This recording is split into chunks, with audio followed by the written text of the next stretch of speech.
নিজের জন্মের তারিখ জানি, যদিও বা বুড়া মানুষরা বৃদ্ধ বয়স্ক মানুষরা জানে না তাদের জন্ম কত তারিখে কোন সালে হয়েছে। বৃদ্ধ মানুষরা যদিও বা জানে না, ইয়ং জেনারেশনের এখন উহুতি হুই যারা যুবক তারা অবশ্যই তাদের ডেট অফ বার্থ জন্মের সময় তারিখ এবং সালটা জানে কি জানে না? জোরে বলে জানে না। আপনারা যদিও বা না জানেন কিন্তু ইয়ং জেনারেশনের যুবকরা আপনার ছেলেরা জানে যে তাদের জন্ম তারিখ, তাদের brother Millat Islamia date of birth কত সালে জন্ম এগুলো জানে। আমাদের দেশে আজও এই কুপ্রথা প্রচলিত রয়েছে। আমরা আমাদের বাড়িতে ইত্যাদিতে আমাদের পরিবারের কারো যদি জন্মদিন আসে সেই জন্মদিনটা খুব জাঁকজমকের সহিত আমরা পালন করি। কেউ কেক কেটে পালন করে জন্মদিন, কেউ বেলুন ফুটিয়ে জন্মদিন পালন করে, কেউ ঢোল বাজনা তবলা ডান্স নাচ গান দ্বারা জন্মদিন পালন করে, আবার কেউ ফাতিহা দুরুদ ও সালাম দুআ জিকির আজকারের মাধ্যমে জন্মদিন পালন করে। এখন আপনাদেরকে আমাকে এক্সট্রা ভাবে বোঝাতে হবে না, জন্মদিন কেউ যদি কেক কেটে বেলুন ফুটিয়ে নাচ গান ডান্স ডিজে বাজনা বাজিয়ে হই হল্লা করে নেশা করে জন্মদিন যদি পালন করে কেউ কারো ছেলে, তো সেই জন্মদিন পালন করাটা কি জায়েজ হবে? জোরে বলে।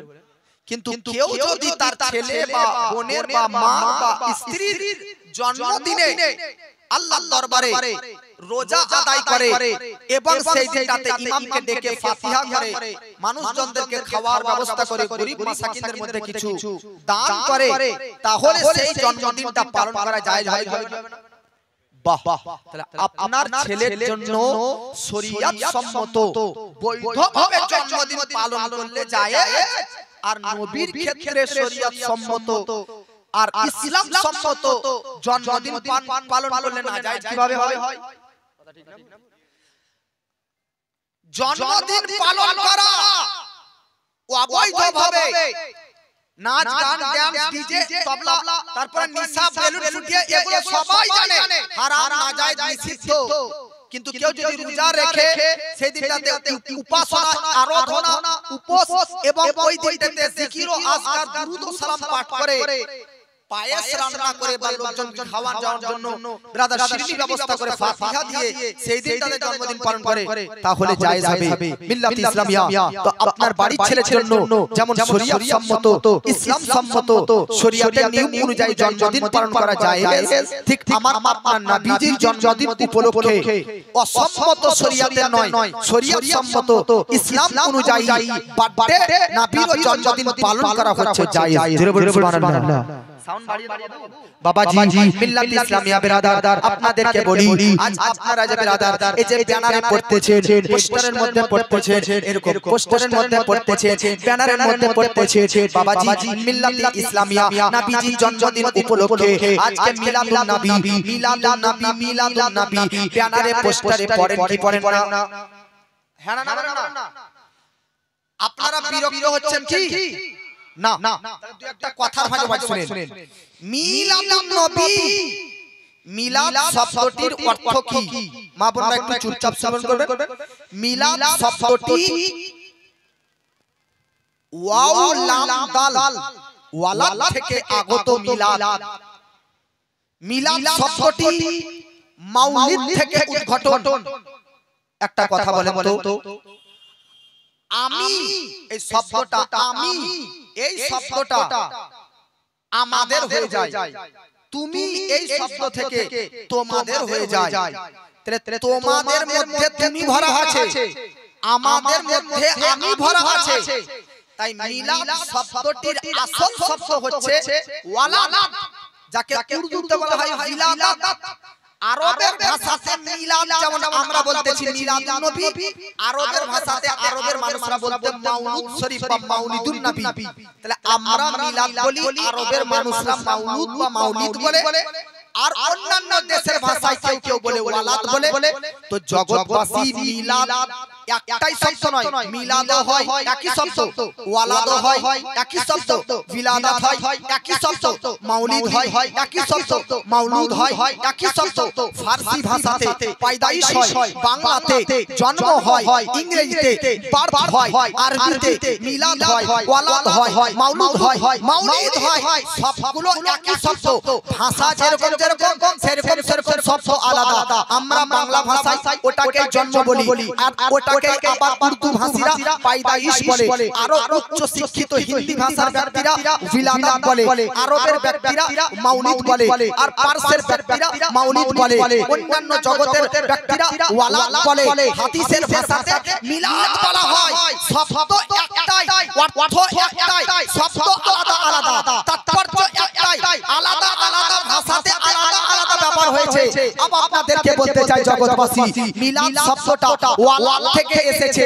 এই ওয়ালাদ শব্দটি কুরআনের মধ্যে 93 জায়গাতে ইস্তেমাল ব্যবহার হয়েছে।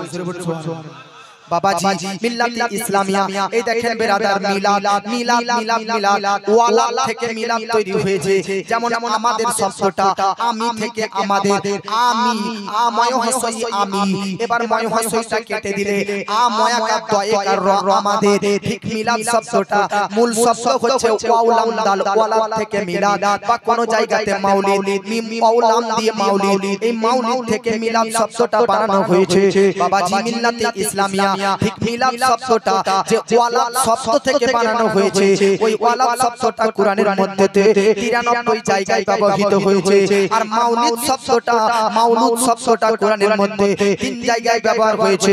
বাবাজি মিল্লাতে ইসলামিয়া, এবার আমরা জানব বেরাদার, মিলাদ মানে হচ্ছে জন্ম।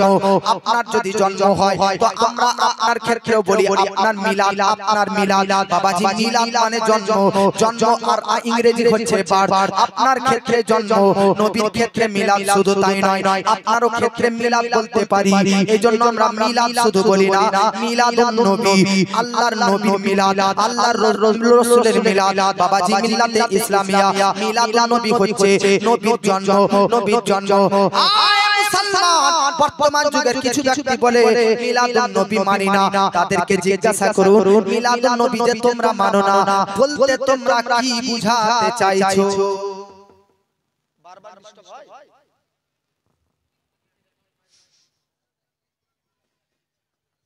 মিলাদুন নবী মানে মূলত নবীর জন্ম। এখন আপনি যদি বলেন নবীর জন্ম মানি না, তাহলে আপনি নবীকে নিয়ে কি মানেন? ভাই নবীর যদি কেউ জন্ম না মানে সে ব্যক্তি সঙ্গে সঙ্গে কাফের হয়ে যাবে। বলুন নাউজুবিল্লাহ। সঙ্গে সঙ্গে কাফের হবে না, হবে মুশরিক হবে। কেন? কারণ জগৎবাসী আমরা জানি সব মানুষের জন্ম আছে, সব মানুষের ডেট অফ বার্থ আছে, সব মানুষের বার্থডে আছে, সব মানুষের জন্ম হয়েছে। কোন মানুষ আকাশ থেকে টপকে পড়েনি, কোন মানুষ আকাশ থেকে নেমে পড়েনি। না, প্রত্যেকটা ব্যক্তি জন্মগ্রহণ করবে।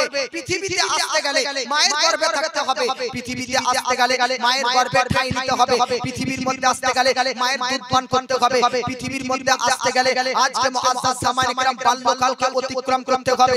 এখন আপনি যদি বলেন নবীর জন্ম মানি না, তাহলে আপনি মানেনটা কি? মানেনটা কি ব্রাদার? পৃথিবীর মধ্যে সবার জন্ম আছে। হযরতে আদম নবীরও জন্ম হয়েছে, হযরতে ব্রাদার হাওয়ারও জন্ম হয়েছে, হযরতে ব্রাদার নূহ নবীরও জন্ম হয়েছে। তবে ব্রাদার হযরতে আদম নবী ও হাওয়ার জন্মের ব্রাদার নে মিল্লাত ইসলামিয়া অবস্থা ভিন্ন।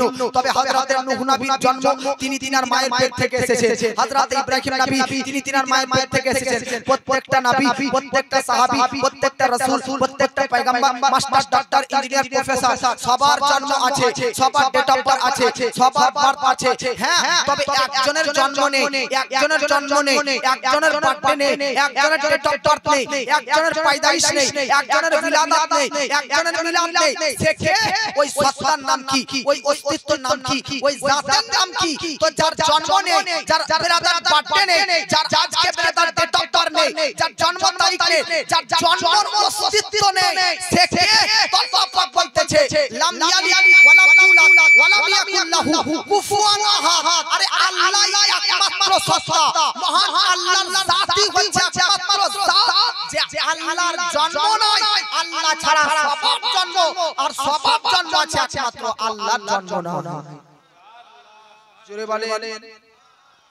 আল্লাহ ছাড়া কারো জন্ম হয়নি এমনটা নয়, সবার জন্ম আছে, জন্ম একমাত্র কার নাই? জোরে বলেন। এখন যদি আপনি বলেন মিলাদুন নবী মানি না, তার মানে হচ্ছে যে আপনি নবীর জন্ম মানেন না, আল্লাহর জন্ম নাই। আর আপনি যদি বলেন যে মিলাদুন নবী মানে না, তার মানে হচ্ছে নবীরও জন্ম নাই। দুটো কথা এক হয়ে যাচ্ছে না? শিরক বলে কাকে? শিরকের সংজ্ঞা কি? শিরকের ডেফিনিশন কি? তো আল্লাহ ছাড়া কাউকে আল্লাহর সমতুল্য ভাবা, সমকক্ষ ভাবা, আল্লাহর মতন কাউকে ভাবা, এর নাম শিরক। তো আল্লাহর জন্ম নেই, আপনিও যদি বলেন নবীর জন্ম নেই, আল্লাহর মিলাদ নেই, আপনিও যদি বলেন নবীর মিলাদ নেই, তাহলে দুটো কথা এক হয়ে যাবে আর শিরক হয়ে যাবে। শিরককারীকে মুশরিক বলা হয়, আর মুশরিক সর্বদার জন্য জাহান্নামে চলে যাবে। বাবাজি মিল্লাত ইসলামিয়া বেরাদার, আমি আপনাদেরকে জিজ্ঞাসা করতে চাই, মূলত বেরাদার মিলাদুন নবীকে যারা নাজায়েজ হারামের ফতোয়া দেয়, যারা শিরক ও বিদআতের ফতোয়া দেয়, তারা বেরাদার কি নিয়তে মিলাদুন নবী করা যাবে না বলে, তার কারণ জানেন? যারা মিলাদুন নবী করা যাবে না বলে, তাদের নিয়তটা কি, তাদের মনস্কামনাটা কি, তাদের মনের ভাবনাটা কি? বাবাজি মিল্লাতে ইসলামিয়া তারা বলতে থাকে, তোমরা যেভাবে মিলাদুন নবী পালন করতেছো সেইভাবে মিলাদুন নবী করা যাবে না, বার করা যাবে না, ঠান্ডা উত্তরণ করা যাবে না, আজকে নবীর আগমন উপলক্ষে, নবীর মিলাদ উপলক্ষে কিয়াম করা যাবে না, বাবাজি ফাতিহা দুরূদ দোয়া করা যাবে না। আমি তাদেরকে বলতে চাই, পাগলা বোকা, মিলাদ কোনো নির্দিষ্ট ইবাদত নয়, মিলাদ কোনো নির্ধারিত আমল নয় বাবাজি মিল্লাতে ইসলামিয়া। তবে মিলাদ, তবে নবীর জন্মটা যদি শরীয়ত সম্মত ইসলামের শরীয়ত অনুযায়ী পালন করা যায় তো অবশ্যই সেটা জায়েজ হবে। প্রচলিত মিলাদ নবী প্রচলিতভাবে যেরকম ভাবে আমরা মিলাদ পালন করি, এই প্রচলিত প্রথা আজকে নবীর যুগে ছিল না, সাহাবীর যুগে ছিল না। তবে মিলাদ নবীর মূল যেটা উদ্দেশ্য সেটাই হচ্ছে নবীকে নিয়ে চর্চা করা। মিলাদ নবী করা মানে নবীকে নিয়ে আলোচনা করা, নবীকে নিয়ে বিরাদার কোনো চর্চা করা, নবীর কোনো ভাজন করা, নবীকে নিয়ে বিরাদার আলোচনা করা। নবীর পৃথিবীতে আগমন হয়েছে সেই দিনটাকে ফলো করে নবীর অলৌকিক ঘটনাকে আলোচনা করা, নবীর মুজিজাকে নিয়ে বক্তব্য দেওয়া, নবীকে নিয়ে বিরাদার আলোচনা করার নামই হচ্ছে মিলাদুন নবী। জোরে বলে। একটা হলো মিলাদুন নবীর শাব্দিক অর্থ, মানে নবীর জন্ম। আবার দুই নম্বর কথা, মিলাদুন নবী মূলত, মিলাদুন নবীর মানে মূলত হচ্ছে নবীকে নিয়ে আলোচনা করা। মিলাদুন নবী মানে কি? নবীকে নিয়ে আলোচনা করা। তো আপনি যদি বলেন মিলাদুন নবী করা যাবে না, তাহলে তার মানে কি নবীকে নিয়ে আলোচনা করা যাবে না? জোরে বলেন। এরা যদি বলছে নবীকে নিয়ে আলোচনা করা যাবে না, তো এদের কথাই কি আমরা আলোচনা করব না? হ্যাঁ, এদের কথাতে আলোচনা নবী বন্ধ করে দিব না, চালাবো? জোরে বলেন, চালাবো। গোটা পৃথিবীর মধ্যে 4320 ধর্ম আছে, তার মধ্যে 57টা দেশে মুসলমানরা বাস করে। কতটা দেশে? 57টা দেশে মুসলমান বাস করে। গোটা পৃথিবীতে বড় বড় দেশ 206টি আছে, তার মধ্যে 57টি কান্ট্রিতে মুসলমান বাস করে। আর গোটা পৃথিবীতে 4300টা ধর্ম আছে, তার মধ্যে একটা ধর্ম হচ্ছে এই ইসলাম একটা, বাকি আরো 4299টা ধর্ম আছে। জগৎবাসী, আপনি মনে করতেছেন কি যে গোটা পৃথিবীর মধ্যে কোন ধর্মের সংখ্যা বেশি? তো মনে রাখবেন, গোটা পৃথিবীর মধ্যে সবচাইতে ইহুদি ধর্মের মানুষদের সংখ্যা বেশি, ইসলাম ধর্মের সংখ্যা বেশি নয়। গোটা বিশ্ব জগতে ইহুদিদের সংখ্যা বেশি। এক নম্বরে আছে ইহুদিরা, তারপর দুই নম্বরে আছে এই মুসলমানরা। জগৎবাসী, কিন্তু একটা কথা মনে রাখবেন, পুরো পৃথিবীর ইহুদিরা একদিন একটা কথা বলেছিল, এক জায়গায় বক্তব্য রেখেছিল। ইহুদিদের একটা পণ্ডিত বলেছিল, আমাদের ইহুদি সমাজ, ইহুদি সম্প্রদায়, ইহুদিদের গ্রুপ সেই দিন পৃথিবী থেকে উঠে যাবে আস্তে আস্তে, সেই দিন মুছে যাবে, সেই দিন কমে যাবে যেই দিন মুসলমানদের মসজিদে জুমার মতন ফজরের নামাজে মুসল্লি হাজির হয়ে যাবে। যেই দিন দেখবে ফজরের নামাজের টাইমে জুমার মতন মুসল্লি হাজির হয়ে গেছে মসজিদে, জানবে সেই দিন থেকে ইহুদিদের টাইম ব্রাদার খারাপ টাইম শুরু হয়ে গেছে, কিন্তু আমাদের মসজিদগুলোতে ফজরের টাইমে মাত্র 4 থেকে 5টা মুসল্লি পাওয়া যায়। কথা ঠিক না ভুল? আর জুম্মার দিনে জায়গা দেওয়া যায় না। জগৎবাসী নামাজ পড়বেন ফজরের ওয়াক্তে, যেই দিন জুম্মার মতন মুসল্লি হয়ে যাবে সেই দিন ইহুদি দলরা নিচে চলে যাবে আর মুসলমান ধর্মের মানুষ এক নম্বরে চলে আসবে। বাবাজি আমি আপনাদেরকে বলতেছিলাম এই পুরো পৃথিবীর মধ্যে ব্রাদার মিল্লাত ইসলামিয়া 57টি দেশে 57টি 57টি দেশে 57টি কান্ট্রিতে ইসলাম ধর্ম বসবাস করতেছে। আর আপনাদেরকে বলতে চাই প্রত্যেকটি দেশে প্রত্যেকটি কান্ট্রিতে মিলাদুন নবী পালিত হচ্ছে। সব দেশে আপনি জানেন গোটা পৃথিবীর মধ্যে সবচাইতে বেশি মিছিলে জুলুসে কোন দেশে লোক হয়েছে?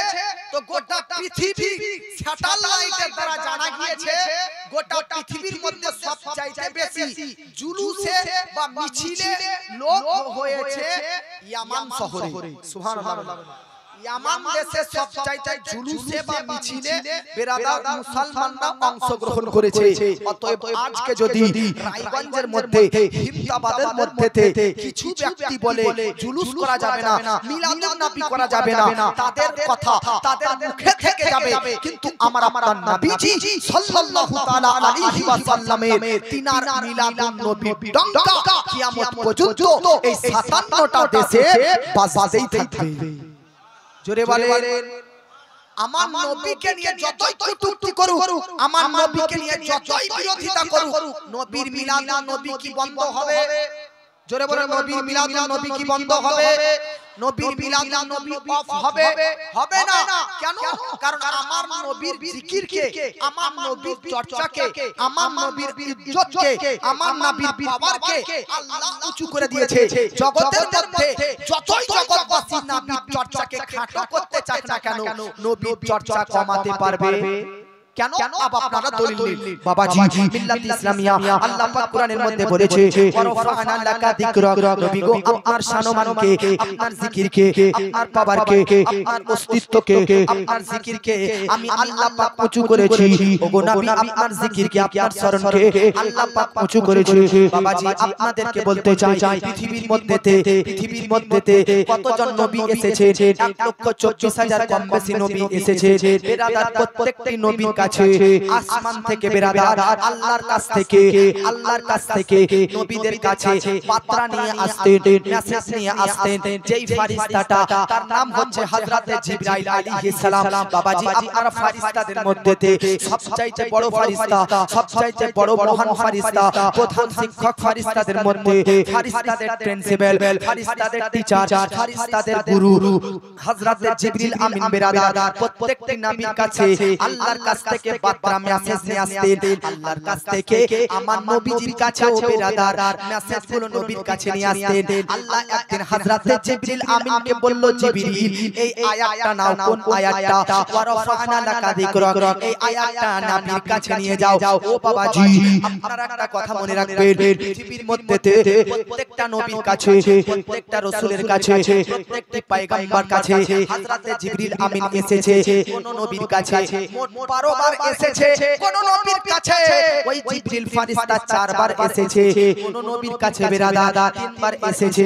যেমন হযরতে আদম নবীর কাছে জিবরিল আমিন এসেছেন মোট 12 বার। হযরতে ঈসা আলাইহিস সালামের কাছে জিবরিল এসেছেন মোট 10 বার। হযরতে বেরাদার ইব্রাহিম আলাইহিস সালামের কাছে জিবরিল আমিন এসেছেন মোট 30 বার। হযরতে নূহ নবীর কাছে হযরতে জিবরিল এসেছেন বেরাদার 50 বার। হযরতে মুসা আলাইহিস সালামের কাছে জিবরিল আমিন এসেছেন 400 বার। পৃথিবীর মধ্যে প্রত্যেকটা নবীর দরবারে ফেরেশতাদের শিক্ষক আল্লাহর কাছ থেকে মেসেজ নিয়ে এসেছেন। তবে কোন নবীর দরবারে 4 বার, 3 বার, 10 বার, 100 বার, 200 বার, সর্বাধিক মুসা নবীর দরবারে 400 বার। কিন্তু আমার আপনার নবীজি জীবনী যখন পড়বেন, আমার নবীজি সাল্লাল্লাহু তাআলা আলাইহি ওয়াসাল্লামের কাছে জিবরিল আমিন একবার দুবার নয়, 100 200 বার নয়, 1000 2000 বার নয়, 5000 10000 বার নয়, টোটাল এসেছেন 24000 বার। জিবরিল আমিন আমার নবীর দরবারে কতবার এসেছে? জোরে বলেন। হযরতে জিবরিল আমিনকে আল্লাহ পাক বলতেছে সরাসরি জিবরিলকে, এ জিবরিল আতাদরি কাইফা রাফাতু যিকরাক, তুমি কি জানো আমার নবী আমার হাবিব ও তাবিব মুহাম্মদ সাল্লাল্লাহু আলাইহি ওয়াসাল্লামের জিকিরকে মান সম্মানকে পাওয়ারকে চর্চাকে কতটা উঁচু করেছি? তো জিবরিল বলছে আল্লাহু আলাম, তুমি উঁচু করেছো, তুমি জানবা, আমাকে জিজ্ঞাসা করছো, তোমার চাইতে কি আমি বেশি জানি? ইন্নাল্লাহা আলা কুল্লি শাইইন কাদির, ইন্নাল্লাহা আলিমুন বিযাতিস সুদূর, তুমি অন্তরের খবরদাতা, তুমি সব চাইতে জ্ঞানী, তুমি সর্বজ্ঞ জ্ঞানী, তুমি সব চাইতে বেশি অবগত রাখো, তুমি জানো তোমার নবীর তুমি কতটা চর্চা উঁচু করেছো। তো আল্লাহ জিবরিলের এই উত্তর শুনে আনন্দ পেয়ে বলল, জানো কতটা উঁচু করেছি?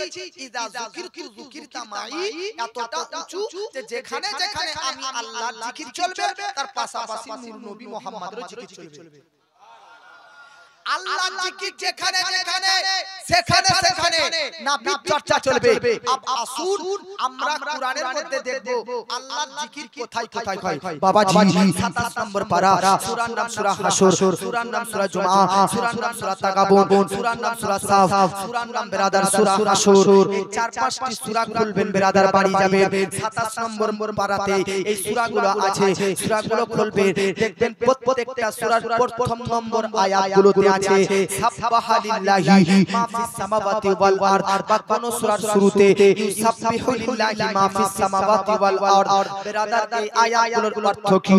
আয়াতের তাৎপর্য হচ্ছে আল্লাহর জিকির কোথায় কোথায় হয়। সাব্বাহা লিল্লাহি মা ফিস সামাওয়াতি ওয়াল আরদ, সাত আসমান সাত জমিনের প্রত্যেকটি অঙ্গ প্রত্যঙ্গ, প্রত্যেকটি কীট পতঙ্গ, প্রত্যেকটি নদী নালা, প্রত্যেকটি গাছপালা, প্রত্যেকটি জীবজন্তু আল্লাহর জিকির এবং জিকির করতে থাকে। জোরে বলেন সুবহানাল্লাহ।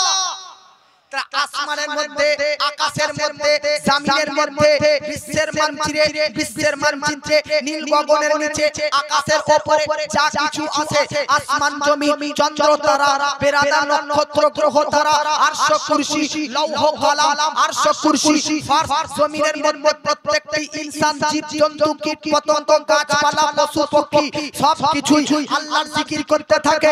জগৎবাসী আপনাদেরকে বলতে চাই, আল্লাহর কোরআন নিজেই বলতেছে আল্লাহর জিকির কোথায় কোথায় হয়। আসমানের মধ্যে, জমিনের মধ্যে সবকিছুই আল্লাহর জিকির করতে থাকে। আর হাদিস থেকে আপনাকে বুঝিয়েছিলাম, যেখানে আল্লাহর জিকির হবে সেখানে নবীর জিকির হবে, যেখানে আল্লাহর চর্চা হবে সেখানে নবীর চর্চা হবে, যেখানে আল্লাহর গুণগান হবে সেখানে নবীর গুণগান হবে, যেখানে আল্লাহর গুণ চর্চা হবে সেখানে নবীর গুণ চর্চা হবে, যেখানে আল্লাহর গুণ ভজন হবে সেখানে নবীর গুণ ভজন হবে।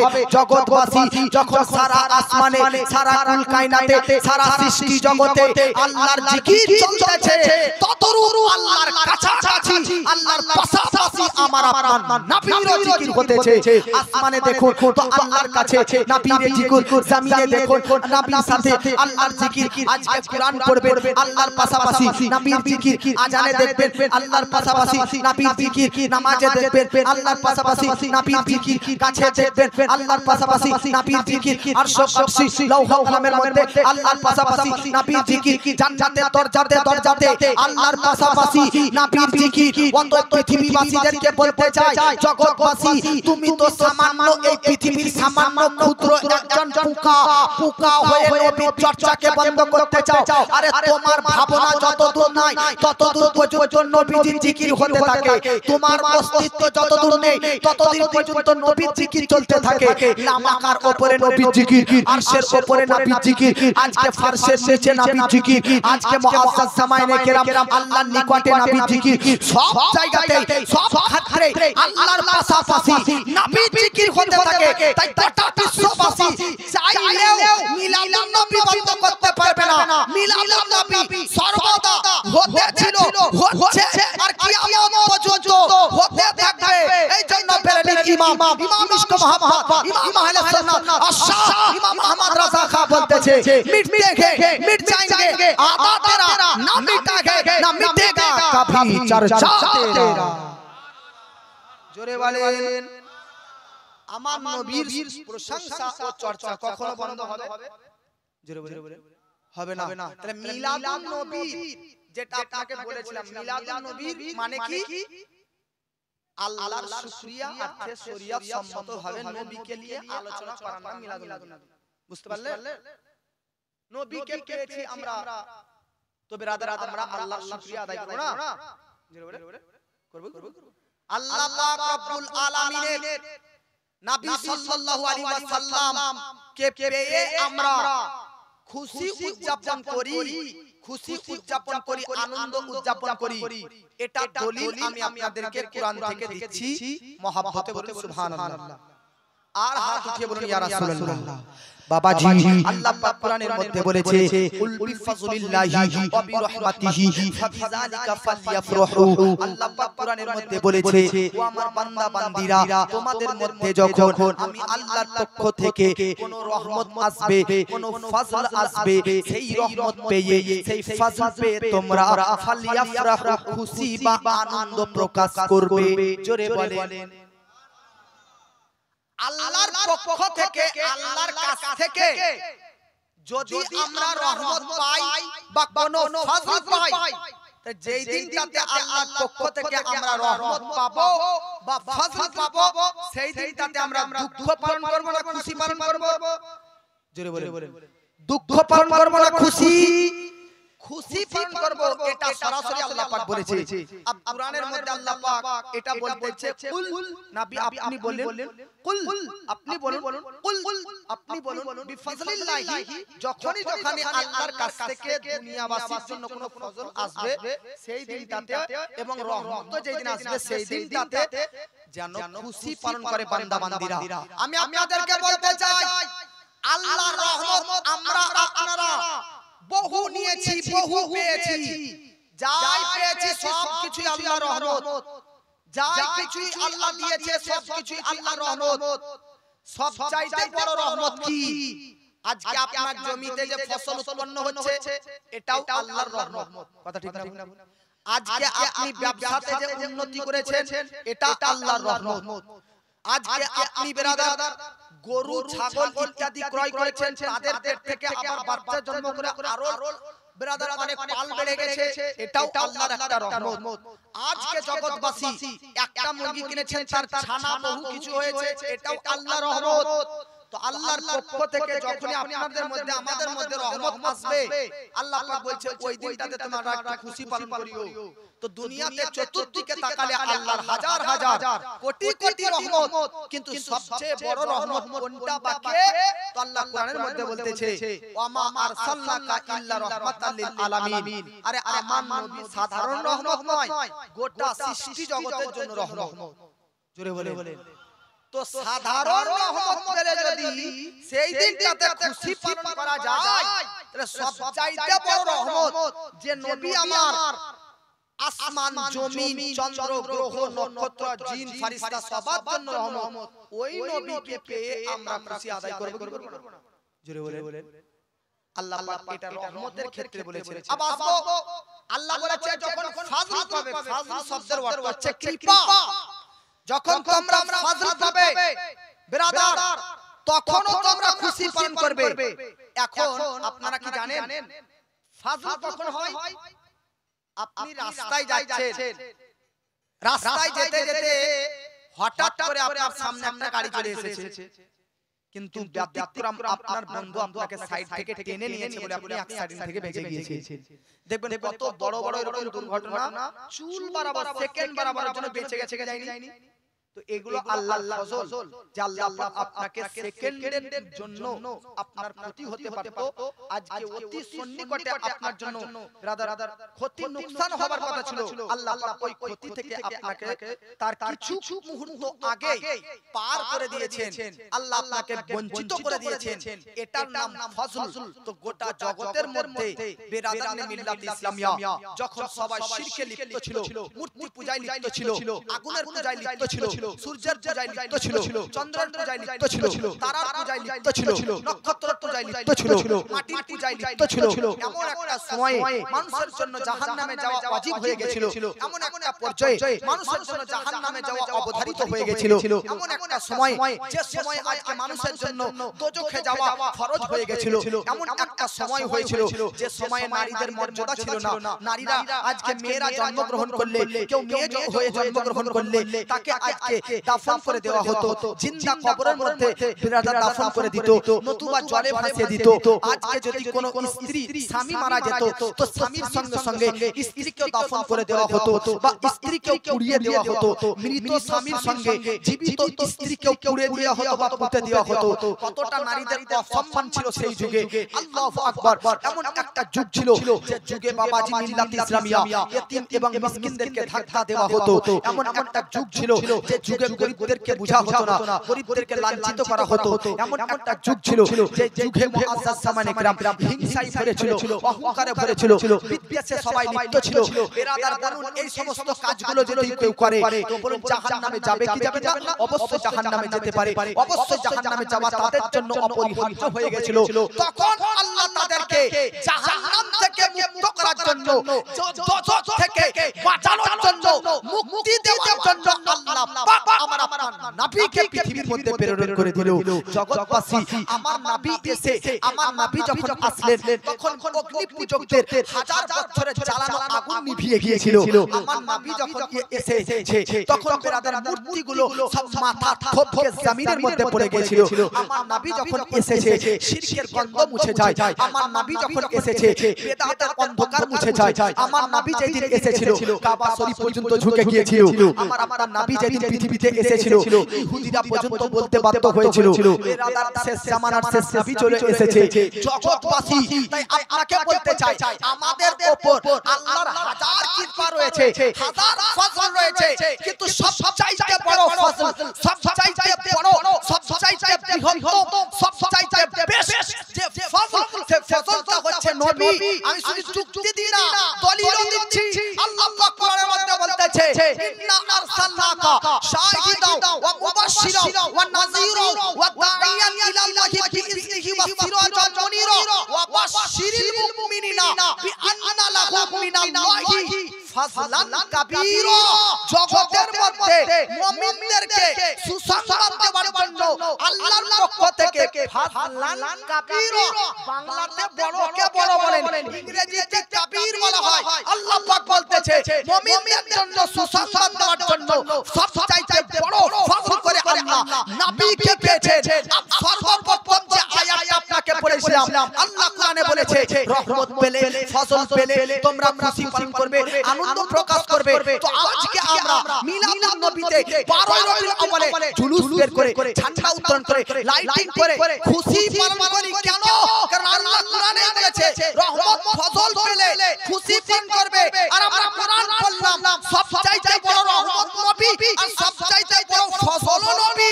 তো সবচেয়ে বড় রহমত ও ফজল সে দুটো পেয়ে তো আমাদের উপর খুশি পালন করা আরো সবচাইতে বেশি আদা হয়ে যাবে। জোরে বলেন আর মহব্বতে বলেন। তাহলে জগৎবাসী আল্লাহর পক্ষ থেকে রহমত এবং ফজল পেলে বিরাদারানে মিল্লাত ইসলামিয়া সেই দিনটাতে খুশি পালন করা যেতে পারে। মিলাদুন নবী এটা একটি দলিল, এটা একটা দলিল যে দলিল থেকে আপনারা ওয়াহাবিদের খণ্ডন করতে পারেন, মুখ বন্ধ করতে পারেন। জোরে বলুন সুবহানাল্লাহ।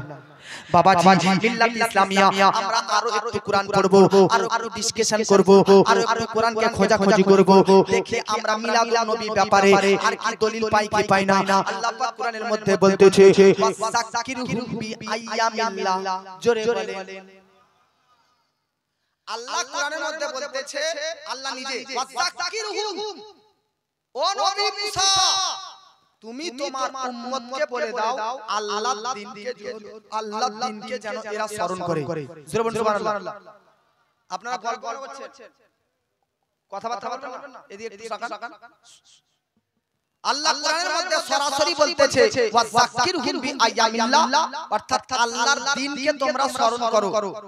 আচ্ছা বলেন তো শনিবার কার দিন? শনিবারটা কার? আল্লাহর না আপনার? রবিবার কার দিন? সোম, মঙ্গল, বুধ, বৃহস্পতি, শুক্র সব? জানুয়ারি, ফেব্রুয়ারি, মার্চ, এপ্রিল, মে, জুন, জুলাই সব কার মাস? তারপরে এইদিকে মুআজ্জাজ মিল্লাত ইসলামিয়া বাংলাতে বৈশাখ, জ্যৈষ্ঠ, আষাঢ়, ওইদিকে ইংরেজিতে মুহররম, সফর, এইদিকে ইংরেজিতে সানডে, মন্ডে, টিউসডে, সব কিছুই কার? আল্লাহ। তবু আল্লাহ বলছে আমার দ্বীনকে নবী আপনি বলে দিন তারা যেন স্মরণ করে। আল্লাহকে জিজ্ঞাসা করুন আল্লাহ তোমার দিন তো সবই তোমার, মাস তো সবই, সব সপ্তাহ তো তোমার, কিন্তু তুমি বলছো আল্লাহ যে আমার দিনকে স্মরণ করো, তাহলে তোমার দিন কি? তো ইমাম মুজাহিদ আব্বাস বিভিন্ন মুফাসসিরিনে কেরামগণ বলতেছে আল্লাহর দিন বলতে ওই দিনকে বোঝানো হয়েছে যেই দিনে আল্লাহর পক্ষ থেকে কোন নিয়ামত বান্দাদের কাছে এসেছে। জোরে বলে সুবহানাল্লাহ। অতএব আপনাদের মধ্যে এমন কোন ব্যক্তি আছেন, আমি দেখতে চাই যে 500 টাকা করে 12 জন ব্যক্তি হাত তুলন্ত দিবে। এই 12 রবিউল আউয়াল কেন্দ্র করে একটা গজল পড়ছি আপনাদের মধ্যে, আপনারা একটু তৈয়ারি হয়ে যান। 500 টাকা এই যে কালেকশন করা হচ্ছে কোন মসজিদ